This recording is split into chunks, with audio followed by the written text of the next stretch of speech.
Angawali purin biarin ini aja. Ayo betul. Pakainya sih mana ni? Kurban nama tu kau jumpa bosan tadi. Aku mah anjama aku kan amu. Aku mah namni oleh. Dawat cair ten. China langsung dari from Safi Yasin.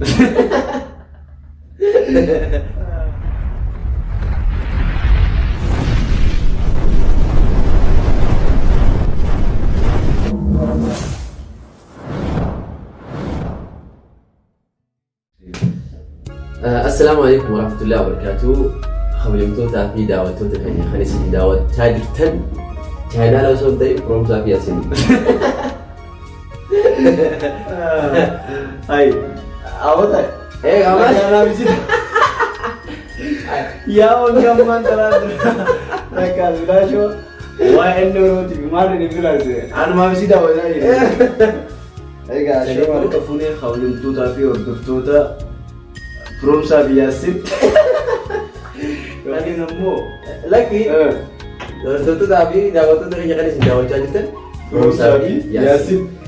Ada juga kopi ada kawan ni me ifsifsan. Kopi kurang jam ada ya bukan namu coba mari dinan turbi kawan tim tu.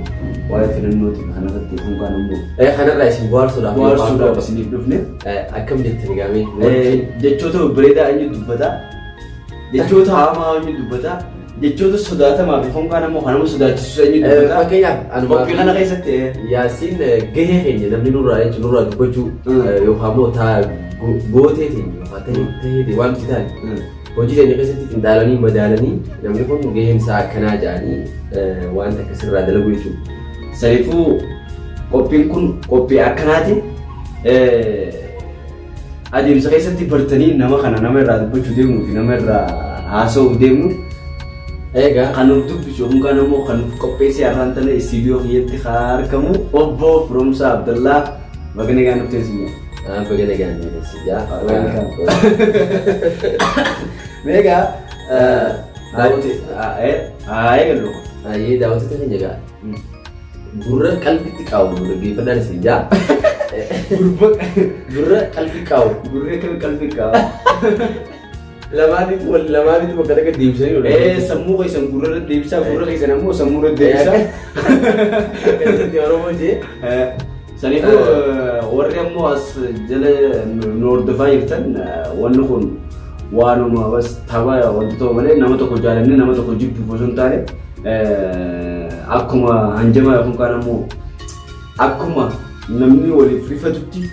Nemale notice no buat suruh nemale lo view tanam buat isim buat nemale notice amasin nammi khaitin farfamu goche ni ojjete be kun kana mo wani no roma abdale gemale wan brand ki bide goton oromo tu khalwan hoji isani da dabatni warotun duani sabram tawru hoji isani sanini ila angara tana khabjama jirane jechu yon fi nami chu male wan gari ojjete gobana da cheri oromo da oromo to ragar oromo wan tol tundre ne chu yo so jirtu oromo da so duini so jirtu tu wan gari ojjete galme senara barre sayada tini barre haka professor Muhammad Assam akasmati ammasi yon fi ammo dudelle galme senara ni barre famta galme senare galme tolisa so tare galme ammenya barre kawaaju Sani for Oromo taate Oromo nama serafu runjuru garu hujiretu wan Oromo dari dedi wan Oromo inti lagi ada sibasa itu gobana ada cari Oromo dah ada sora Sani for warning dele garu Oromo itiam mati male tolong nolle bejoy aye ke digame game amma sana kopi hanya juara isi abi walrati bil jibneti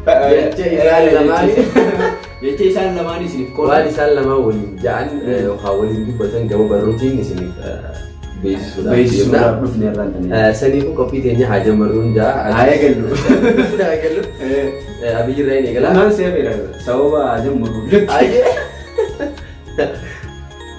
Abi amma khalin sini bisuri pun dia cabi. Halo jual Kenya. Akhir mina guma. Nawalin bodoh ti konsisten haja majid. Itu ada ni. Amma jual majidin. Halo indah gah mahye. Enyu haja lu. Ano busy jira. Dafitu baru je jual. Uji roan jiru jecha malef kapso terwakil kesu jiru jecha. jechuun nama gizee agarutti bakka yoo deemes qabsoo keessatti inuma hin dagatu waa'ee qabsoo kana dhukkubsatus taa'us ciisus deemus gahee isaatuma deemaa jechuudha. Abiyyillee qabsaa'uu jira akkaataa itti qabsaa'uu jiru akka isumaan beekamne innis qabsoo isaatuma jira. Akkasitti David dubbadhu jechuudha. Abiyyiin ana Abiy Ahmadi abbaa biltiginnaa kottu 4 kiiloo gatteenyee dubbannaa jedhe. Kottu 4 kiiloo abbaa biltiginnaa jedhe Jawaar. Ambar wanni nuti maal beektaa? Waa'ee Jawaar osoo hin eegalle.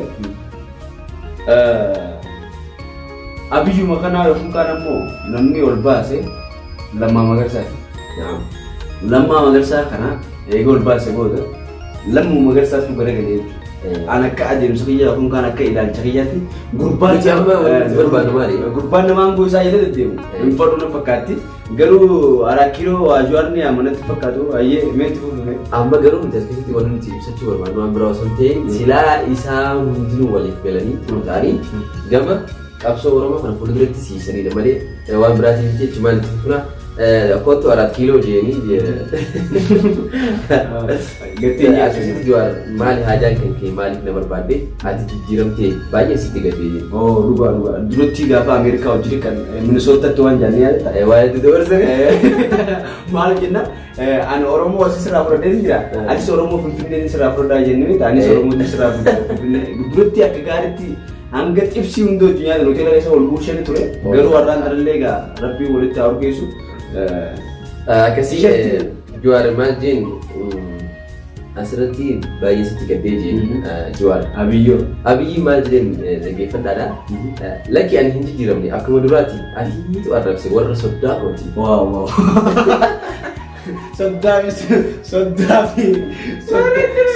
Sodaa jaalala turtii sodaa salaadha namni sodaa dhugumaan inni isa qaba maal jenna jaalala wanni jaantu waan guddaadha beekamaasi Oromoon akka dhaandetti dubbiin bulfannaan nama intala yookiin kaan ammoo intala jaartiin an fuudhu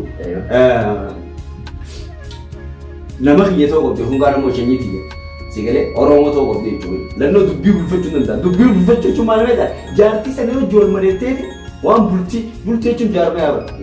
Wal mareetteeti waziir daakilii yaaba waziir khaarijiyyaa jira akka afaan Oromootti waziira alaatiif waziira keessaa. Waziirri keessaa sun yookiin kaan ammoo ministeera keessaatii fi ministeera alaa jechuudha. Ministeerri alaa sunsi ministeerri keessaas dirqama ministeera keessaatiin mareettee waan san labsuu qabda malee waan takka godhuu hin qabdu. Saniifuu hojii bulfachuu hin danda'u waltajjii sana fita. Saniifi yoo nuyi soddaa isaa arrabsannee dirqama jaartiitti jiru jiran fakkaatee ani barreeffama kana.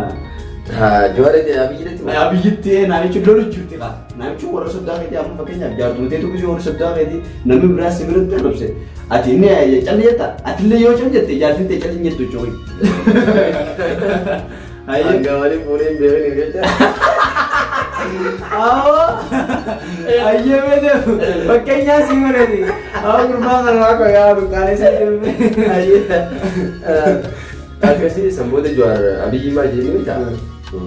Jawaaritu jedhanii eeyyee anabsee jira warra soddaa keetii deemi yoo barbaadde galii Gondaritti. Abiyyi maal jedhanii anuu galuuf ka'ee xiqquma naa hafe erga ati galti namni hundi naaf hidhee. Gaaffii sirraa qabaa yoo ni naaf deebiftee osoo ani jiru kaabaatti makamtee deemi. Akkasii Jawaar eeyyee makamee jira ana qofaa seeti kaabaa'oo paartii Oromoodhaa hundi tokko jira achi goos.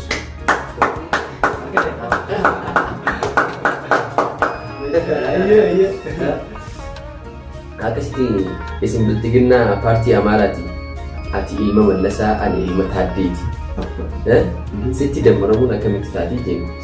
Jawaaritti jedhee Abiyyi maal jennu beektaa? Hayyee erga jettee baga itti makamte gaheen kan koo maali? Gaafa qabatte. Maal jenna? Gaheen kan koo maali gaafa qabatte jenna Abiyyiin. Akkasitti Jawaar maal jennu? Gahee maalii qabdaa yoo qillintoo malee siif jaallan kan kee hunduu warra Maqalee jennu. Garaatti jabaatan jaalatti jabaatan. Abiyyuun bareedaa isa qillintoo galchuudhaaf moo? Isaa miti moo akkamitti? Akkasitti Abiyyi maal jennu beektaa? Ilamee jawwee koo akkan hin jedhini alaa isin galchuu tasuma yaadanii ni dagattanii tasuma dagatanii alarraa isin galchuu sanuu paartiilee Oromoo hunda baanaa beekamu isa Oromoo bara namni ammoo warri bilisiginnaa kun wanni itti dhaadatan maal ta'e alarraa isin galchine maal rejaa isaanumaa wayyaanee jalaa namni baase qeerroo Oromootii fi qabsoo Oromooti hayyeetu akkasitti gaabbu hojimaa Jawaar Mohaammed maal jeen alaa kan nu galche qeerroo Oromoo warra abbeeraa keetii galche maqalettii jeen dhiiga dargaggootii ol baatan aangoo irratti dhugaa isaa akkasitti Abiyyi maal jennu ayyaa yaadadhaa qeerroo wareeganii maaliin godhe garuu anis nan dirqame dindaashtu naallola maqaa qeerroo yaame waan keessa jiru isin nan hubanne Daani'elis jira akkaan hin dubbanne ammaanis sinjee reefu tanaa dubbii bulfatti hin danda'u sinjee jaartiin inni jalaa qabu nama biraa namni gorsaan isaa nama biraa gurbaan bara asirra dhaabbatanii jira inni saga qaba garuu maadaatiin hubaatee ni jirti bara Abiyyi Mohaammed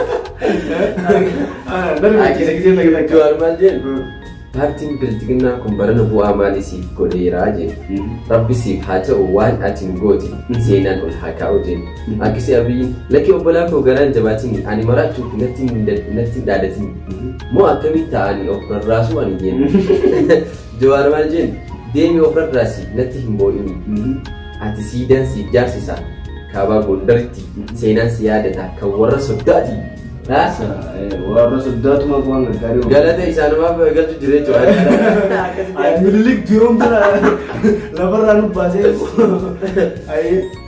akkasitti Abiyyiin maal jedheen osoo si amanuu akkana naan jetta akkaan ani du'u ati iyyuu ni feeta ani jiraadhus du'us baranan hin mootaa jee Jawaar dirqama moo qomo barana Abiyyiis gacha baranan mootaa Jawaar maal jeen ani hin barbaadu akka ati duutu maaloo ati garuu yoomi kan qaanfattu jeessa guyyaa paarlaamaadhaa anatti dhaadattu wataadara kan asirratti bobbaaftu Abiyyiin maal jedheen jecha kanarratti jechuun namni hundinuu ni beeka wallaahi Jawaar koo sana anaa miti adoo ni erganii wallahi Jawaar koo sana anaa miti adoo na erganii gama Ameerikaatti yeroo san dhageetti baay'ee gatii Jawaar erguu sanii girifatanii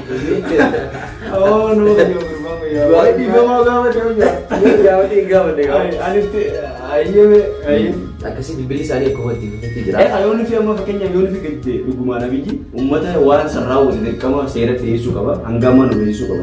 Jawaar jechuun jaalladha. akkasitti gaa Abiyyi uummata Oromoo hundaa. Jawaar jaalladha. Osboo kijibaa jenni. Osboo kijibaa. Osboo kijibaa hin sawini. Anatti si malee kan biraa jiraaree mangistii moo zinnaashis qofaa. Akaasii bobbaafti. Awoo sodaadha. Zinnaashillee qofatti bobbaafti agaasi jenna akkuma maal jenne beektaa Jawaar of kabaji zinnaash irraa gori waan zinnaashin waliin banna xoorii jenna hundi na gargaaru firri koo Gondarii jenna ammaraan anturaanis siinee bari yaabbalessi bikka foonii kanatti dubbiin jabdu moo maali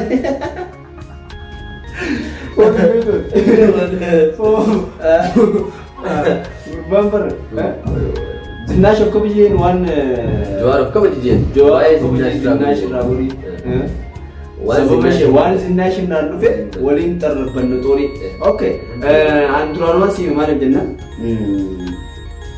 warri sodaa yaabbalessi sodaa siigalee saniifuu ammaa si jaalala inni dammaru inni jaamasuun bara gaafa duratti inni koloneera ture gartuu gaafa ajajaa uummata akka yookaan ammoo ajajaa dhibba takkaa Maqalee gaafa turan walitti hidhaamanii waan kana ajandaa lafa kaa'atan isaan Zinnaashii fi Abiyyi jechuun walitti hidhaamne jechuun isaanii walitti hidhaame malee nuti walitti hidhaamne nuti wanni warreen jalaa qabnus jaallatanii teenya Oromoodhaati. akkasii Jawaar ani lotu jaara qablee egaa meeshaa deemee qablee ammoo kakka gallee hin jennee kakka gombara kaa lotu jaara deemee filimanii irratti ilaalu ture irratti baashaa baan gisee oolu ani sodaadhu firaaf soddaa kee qeerroo kiyyaa wajjin sitti kaasee dhufee jedhe. Waaw. Abiyyi maal jedhee maaloo yaa gooftaa koo ani nan taphadhaa nama hunda dura sumaan abdadha akka waaqa uumaa sumaan sodaadha. Awwa malee yaa ayyee. Akkasii Jawaar eeyyeen dhugaa qabdaa na sodaattus ati sodaatamuu qabaa ani abbaa qeerrooti dubbiin irraa dhiisi amma nageetti jedhe. Bakka hojii jiraachuu. Abiyyi maal jeen dhaamsa isa dhumaa kan sitti dhaabbatu aangoo naaf kennite kottu nurraa fudhu ilaa mee abbaa Oromoo anas dhaggeeffadhu naashtu si barbaada xiqqootti dubbadhu. Allah maal jechuun eegdee Isin gaawaa jettuun asirratti warri soddaa isaa super siyaasaa isaa nama maal beektaa? Mee nama miliyoona meeqa akkamini hasanayyee fi addunyaa dhaqa warra keessa kan nama akka qeerroo shoror keessa jennee nama miliyoona meeqa shoror keessaa dhaabee abboleessa. Wanni kun ISIS yookaan kan Al-Shabaab yookaan kan Al-Qaayidaa miti beekte. Aangoo fudhachuun biraa shumas. Aangoo nuti gaafsan. Akkasitti Jawaar maal jennu silaa hin dhageessu saboo hin dhageessu amma nageetti ani deemuun jira gara biyya kooti simannaa nuuf godhan akka ajaa'ibaatti dammaramaa jira hundi kaabaawatti badhaadhina jettee lafa qollatti qofaa kan kee haftaa galta Gondaritti jedhe. Yalla badhaadhinni yoo Oromiyaa keessatti daliine waliin laallaa. Yalla akkasitti Abiyyi maal jennu hayyeegaa gooftaa koo jedhi nageetti yoo dubbiin jabaattee gala Goojjaamitti ilamee Jawaar koo dhaamsa koo dhumaati fuudhee tan deemamoo siidaa malleessan dhiisuu ala kiilootti jedhee. Ayyoo zinnashiree buqanuu itti gaafa laala dhaamsa zinnaashii naachuun zinnaashiitu isaan dubbate jechuudha zinnaashiin dubbanne waa'ee miidhagina kan akka meeqa dubbiin nu jabaattee jirti bilisiginnaanis immoo homtu adeera keenya kana ni dhiibne moo akkam jettee deete gaafa du'ettee mi'a yaa gurbaa kan ayyee Jawaar maal jennu akkasitti Jawaar maal jennu kiiloon keenya maal godhachi keessa of course mataa gubbaa baadhu doorii ganda keessa naannoo jechuu isaa amma yoo barbaaddees kaayi mana siree kee keessa jedhu. Akkasitti Abiyyi maal jennu tole yaa uumaa koo baay'een si jaaladha waan ati naan jettee hunda isaanii godhe jennu. Ayyee waan godhu deemu gaanii hubanna. Akkasitti Jawaar bakka akka waan dadhabee akka fakkaatti. Jechuun kompiitara kana ni naallaa. Waan egaa hoogganaa biyya hoogganaa qeerrooti. Itoophiyaa guutuu namoonni hayyee Abiyyoo garaadhaaf jiraadhu bilisiginnaa waliin nagayaan jiraadhu. Akkasitti bilbila isaa diimaarra dhootee jechuudha. Allah akbar. Dubaree Jawaar akkam jedhaa wanti Abiyyi immoo maal jedha sammuu bilbilli biizii itti deebisee biizii jedhanii fuula duraaf yoo fi Jawaar jalaa kaasee isa dubbisnee akkasuma qopheessinee isiniif himna. Yoo Jawaar waan kana jalaa kaasee qophii ajaa'ibaa isiniif himna. Tarigaatti waan qopheessanii noolu waan kana. Garuu bilisiginnaan Oromiyaa keessatti ni mootii jedhis waan yaadu. Dhiyoo kana viidiyoo takka beeka takka mootummaan biyya kanaa kan jiru warri mormittoota yookaan kaan ammoo kunuun jiru mo'achuu yookaan kaan ammoo dorgomuu hin danda'u jechuudha. Haa eenyu fayyadu? Abiyyi mootummaan biyya kanaa kan biyya kana bulchus kan biyya kanaan fuudhee duraaf hogganus mootummaan ani hogganu jedhee gurbaan akka laallee agarra kanatti aangoo jaalatana fakkaatti. Garuu meeruma laallaayee kanaan booda abbaan fedhii aangoo jaalatu maaliif ini Oromoo waan sammuun bilisoomtee jirtu jecha. Kanaan alhamdulillah jennee jira. Wallahi ifnu barsiise. Ifnu barsiise Jawaar keenya. Egaa wallahi alhamdulillah jennee jira. Oromoo silaawwan takka kanaan itti hojjetu daddaftiitiin kaane malee takka kanaan wanni siif dhuma deebisan. Arguma gisee waan kana deebisan nama fudhatti. Waan kana deebisan nama fudhatti. Maal jechaan dubbadhuti Oromoo wanni jechaa jiru maal beektaa? Nama nyaannaa kun kaan ammoo nama miinaa osoo hin taane waanuma kiyya sanarratti nam miidhina dhaabee. Sigalee waanuma kiyya sanarratti sababa fakkeenyaaf mana fuula yaasinaa kan yoo liqinaa jette siin ayyaman fuulli firoomsaanis fuuluma kee diban. Ammoo Amaaronni jechaa jiran unkaan waan biraa keessa kutaniitti amma ganda keenya mootanii itti gaara mul'ataafaa keenyaa hojjechaa jiran. Ambar ummata rabbiin yookiin kaan ammoo qaanii yookiin kaan wanti irraa cufe ummatuma habashaa kanaa argite. Jadi amma nisbiya ambaa keessa jira waan ta'eef gaafa biyya galtanii maal gahee fakkeenyaaf wanti itti godhu jaalatti maal? Awwanni nan godhu gaafa biyya gali. Wanni nan godhu ammatti fuula dura wanni nan godhu hawaasuma kiyya gartee akkaataa biitii namaa itti jiraatu barsiisu. Sigalee amma fakkeenyaaf amma Amaaronni gisee takka akka jedhan gisee miidiyaarra dhufanii haasa'u na haasa'anii jechuudha. Ameerikaan Ameerikaa diivizii ta sabaaf sallammootaati jedha. Ameerikummaanu haa okkee haa taatu be. Ameerikaa kana deettee akkanumatti baqattee ni deetta. Kellaa jiraa bire viizaa dhaatteeti. Nama Itoophiyaa taate nama Itoophiyaa irraa kadhattee isaan kana gartee yaa'oo nageessa itti ambaasii isaanii deddeebitee viizaa isaanii fudhattee deemtaa bire. Ichi booda gana amma shanteessee barnoota afaan isaanii barattee afaan isaanii kan itti tajaajiltu biyya baratteeti ichi booda gana waraqaa biyya sanii argattaa jechuudha. Akkasuma ichi booda gana warra biyya sanii taate. Warra biyya sanii eegee taate ammaas afaan Oromootiin waajjira keessa tajaajilaa osoo hin taane afaan Ingiliffaatiin tajaajiltaa jechuudha. Amma isaan akkam jedhan Oromiyaa keessa dhufanii Itoophiyaan dinnatiidha. Oromiyaa keessatti garuu afaan Oromootiin dirqama tajaajilamuu qaban jechuudha. Maaliif? Isaanii nuti dhufame dha nuti dhufne jechuudha. Amma nuti gisee biyya Arabaa jirra afaan Arabaatiin tajaajila. Garuu keessa jiraachuu jira beekta. Sigale Ameerikaa keessa yoo jiraattes dirqama Ameerikaa sun wanni waraqaa biyyattiitti seeqanitu afaan isaaniitiin baratteeti eegaa afaan isaanii fitte booda waraqaa biyyattii seeqanitu. Yoo afaan isaanii ati deftee baranne waraqaa akkas ta'u biyya teenyaas. Biyya teenyaas akkas ta'uudhaan isin hin jaa. Yaadni kun yaada Baqqalee Garbaati.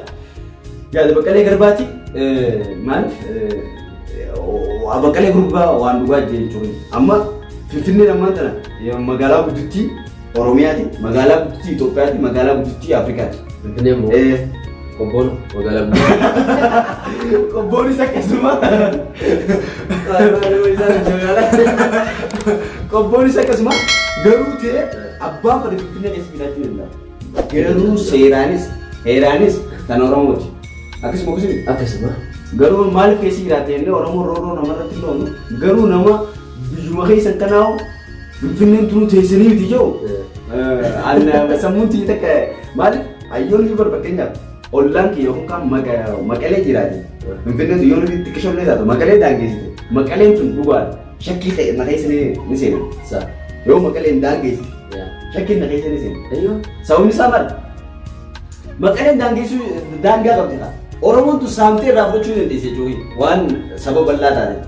Yoo Gondariin daangeessite Amaarri keenya jechuun danda'a. Finfinnee sababni isaa Oromoon tu waan sababa bal'aa taate jecha irraa saamanii fudhachuu danda'an jechuudha. Yoo Somaaleen daangeesse Somaaleen keenya ta'u jechuu dandeesse jechuudha. Okay. Somaalee irraa kiloomeetira 1800 yookaan Maqalee fi isin kilomeetira 1000 Gondarillee akkasuma Gojjaabillee akkasuma naannoo ishee kana hundinuu hamarsee jiru laga Xaafoo laga Daadii Galaan sigalee uummata Salaalee kanaa jechuudha. Okay uummanni kun Finfinneen tun tolfamtee Gondar keessatti akka biyya keenya gisee mana citaa ijaaran gartee lafatti waan gubbaa kaasan tolchanii akkasii Gondar keessatti tolfamtee maqaanis itti baafame Addis Ababaa akka jedhamu sigalee yookaan ammoo kursii dargisee binnuuwwan magaalaa irraa binneeti mana kana tolchinee bara akkasii gisee Chaayinaa irraa dhuftu walitti jechaafamtee dhufti garuu adda hiikamteeti biloona walitti hidhatanii naannoo Oromiyaa kana keessa fidatanii na dhibdee teenyaa jaanii bara sigalee walleen Gondariif Gojjaam keessatti tolfataniiti sigalee fidanii ichitti bananii maqaa itti baafatan na fakkaatti sigalee jarri waan takka qaanii laa amma harka kanarra yoo nuti bishaan gad naqanii akka nuti hin godhe eessarra na yaa harka kanarra na yaa quba kanarra na yaa akkasii godhe qubni kun kiyyaa kun ammoo qayaasni jechuun ta'a kun qofroomsaati inni kun garuu kun qayaasni kun qofroomsaati kun qayaasni Finfinneen teenya laga Xaafoo fi laga Daadii ta'uu Oromooti jechaa jira maarree waan hin taane kun waa'ee Finfinnee kanatti fuula duraaf inshaAllah bal'inaan haasofnaan kana rabbummaan filannoo kanarratti rabbi milkeessu ni injifanna inshaAllah biyya teenyatti galleettis hojiitti hojjechuudhaaf deemna waan ta'eef biyyi teenya akka rabshaa keessaa walaba taatee bilisoomtee Oromoonis tasgabbootee hundi isaaniitu sammuudhaan dalagaa mashquula namarraa biyya isaatii fudhannee bite akkasitti bas sammuudha gama guddinaatti deemna. Gamanumaan dhaamsa waliin dhaamachuu barreeffama aartii Oromoo bira dhaabbatanii aartii Oromoo kana waa hedduu jira wanni nuti fuula duraaf qabannee dhiyaannu fakkeenyaaf ammaan tana diraamaa xixiqqaa kana malee seenaa calii calanqoo harma muraa aanolee kan hunda dalaguun keenya inni oola jechuudha numaatti dalagaa. Saniifuu akkaataa uummanni keenya Finfinnee irraatti buqqeeffatan hunda gama aartiitiin gama filmiitiin dalaguun keenya inni oolu saniifuu bira dhaabbatanii wallee Oromootis fiilmii Oromootis bira dhaabbatanii gargaaruun isinirratti dirqama yuutuubirattis laaltanii fi rakkoon qabu waan ta'eef shaniitiif akkana yoo laaltan rakkoon qabu. Laaltanii fi tuba subscribe like share godhaa. Saniif viidiyoo biraa wal agarruutti. Assalaamu alaikum wa rahmatullahi wa barakaatuh. Horaa bulaa deebina.